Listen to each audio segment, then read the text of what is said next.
Hello শিক্ষার্থী বন্ধুরা, আজকের ভিডিওতে তোমাদের সকলকে স্বাগত জানাই। তোমাদের ভালো রাখার চেষ্টায় আমি তোমাদের সঙ্গে রয়েছি সহকারী অধ্যাপক ডক্টর মন্টু বিশ্বাস। আজ আমরা আলোচনা করব মধ্যযুগের বাংলা সাহিত্যে প্রণয়োপাখ্যান রচনার ধারায় শাহ মোহাম্মদ শগীরের লেখা ইউসুফ জুলেখা কাব্যটিকে নিয়ে।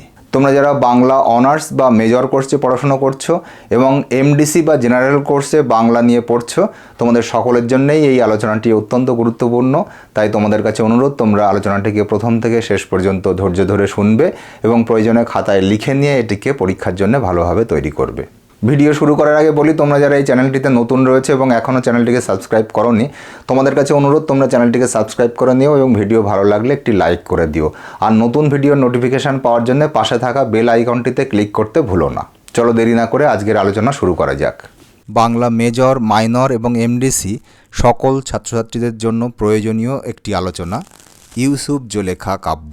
শাহ মোহাম্মদ শগীরের লেখা ইউসুফ জুলেখা কাব্যটি সাধারণত পরীক্ষার সময় টিকা আকারে লিখতে দেওয়া হয়।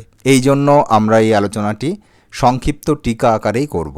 এই আলোচনার শুরুতেই আমরা গ্রন্থ প্রকরণ সম্পর্কে বলতে পারি। গ্রন্থরূপের দিক থেকে ইউসুফ জুলেখা একটি প্রণয়মূলক আখ্যান কাব্য। ইউসুফ জুলেখা কাব্যের রচয়িতা শাহ মোহাম্মদ শগীর। এই কাব্যের রচনাকাল সম্পর্কে বলা যায়, ইউসুফ জুলেখা কাব্যের রচনাকাল সম্পর্কে স্পষ্টভাবে কিছু জানা যায় না। তবে কাব্যটির মধ্যে কবির রাজপ্রশস্তি থেকে জানতে পারা যায় যে গৌড়ের সুলতান গিয়াসউদ্দিন আজম শাহের রাজত্বকালে, তাঁর রাজত্বকাল ছিল 1397 খ্রিস্টাব্দ থেকে 1410 খ্রিস্টাব্দ পর্যন্ত। কবি এই কাব্য রচনা করেছিলেন, অর্থাৎ চতুর্দশ শতাব্দীর শেষে বা পঞ্চদশ শতাব্দীর প্রথমে কবি তাঁর এই কাব্য রচনা করেন। এই কাব্যের বিষয়বস্তুর মধ্যে কি আছে দেখে নেওয়া যাক। এই কাব্যের বিষয়বস্তুর আলোচনায় বলা যায়, ইউসুফ জুলেখা কাব্যের বিষয়বস্তু নায়িকা জুলেখা ও নায়ক ইউসুফের প্রেম কাহিনী। এই প্রেম কাহিনী অতি প্রাচীন কাল থেকে মুখে মুখে প্রচারিত হয়ে আসছে। বাইবেল এবং কোরআনে নৈতিক উপাখ্যান হিসাবেও এই কাহিনী সংক্ষেপে বর্ণিত হয়েছে। তৈমুস বাদশার মেয়ে জুলেখা যৌবনের সমাগমে সুন্দর এক পুরুষকে স্বপ্নে দেখে। তার বিয়ে হয় আজিজ মিসিরের সঙ্গে। জুলেখা তার স্বপ্নে দেখা পুরুষের সঙ্গে আজিজ মিসিরের মিল খুঁজে পায় না, তাই স্বামীকে সে ভালোবাসতেও পারে না। দুঃখে দিন কাটে জুলেখার। অপরদিকে কেনান দেশের নবী ইয়াকুলের দ্বিতীয় স্ত্রীর বড় ছেলে ইউসুফ, তার সৎ ভাইয়েরা তাকে প্রথমে কুয়োর মধ্যে ফেলে হত্যা করতে চেয়েছিল, কিন্তু পারেনি। শেষে তাকে মিশরের এক বণিকের কাছে বিক্রি করে দেয়। সেই বণিক আবার ইউসুফকে মিশরের দাস বাজারে বিক্রি করার জন্য নিয়ে যায়। সেখানে জুলেখা ইউসুফকে দেখতে পায়।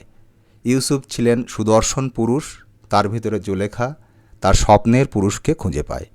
জুলেখার অনুরোধে আজিজ মিসির ইউসুফকে ক্রয় করে নিয়ে আসে। জুলেখা ইউসুফের কাছে প্রেম নিবেদন করে, কিন্তু ইউসুফ ছিলেন ধর্মপ্রাণ ব্যক্তি, তাই সে জুলেখার প্রেমের প্রস্তাব প্রত্যাখ্যান করে। জুলেখা রেগে গিয়ে ইউসুফকে মিথ্যা অপবাদ দিয়ে কারাগারে নিক্ষেপ করে। ইউসুফ ঈশ্বর বা আল্লাহর উপরে তার বিশ্বাসে অবিচল থাকে এবং জানায় সে কোনো দোষ করেনি। ইতিমধ্যে জুলেখার স্বামীর মৃত্যু হয়। জুলেখার জীবনে অন্ধকার নেমে আসে। সব কিছু হারিয়ে জুলেখা পথের ভিখারিতে পরিণত হয়। ইউসুফ নির্দোষ প্রমাণিত হয়ে মুক্তি পায় এবং ঈশ্বরের কৃপায় রাজা হন। অসহায় জুলেখা তার রূপ যৌবন ধন সম্পদ হারিয়ে বৃদ্ধা হয়ে যায়, কিন্তু তার মন থেকে ইউসুফের প্রতি ভালোবাসার জায়গাটি মুছে যায় না। অবশেষে ঈশ্বরের কৃপায় সে ইউসুফের সঙ্গে দেখা করার সুযোগ পায় এবং তার পূর্বের রূপ যৌবনও ফিরে পায়।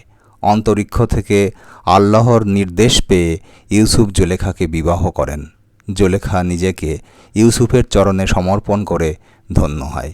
এই কাব্যের গুরুত্ব সম্পর্কে বলা যায়, অনেকে এই কাব্যের মধ্যে সুফি আশিক মাসক তত্ত্ব বা জীবাত্মা পরমাত্মার তত্ত্বকে খুঁজে পেতে চেয়েছেন, কিন্তু প্রকৃতপক্ষে কবি এখানে মানবিক রোম্যান্টিক প্রেমের কাহিনী শুনিয়েছেন।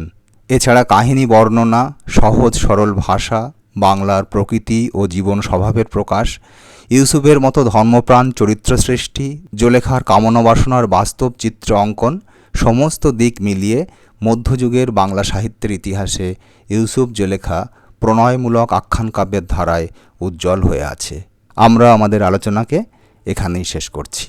এতক্ষণ সঙ্গে থাকার জন্য অনেক অনেক ধন্যবাদ। তোমাদের সকলেরই মঙ্গল হোক, তোমরা জীবনে সফল হও, এই শুভকামনা জানিয়ে আজকের ভিডিও শেষ করছি। দেখা হবে পরের ভিডিওতে।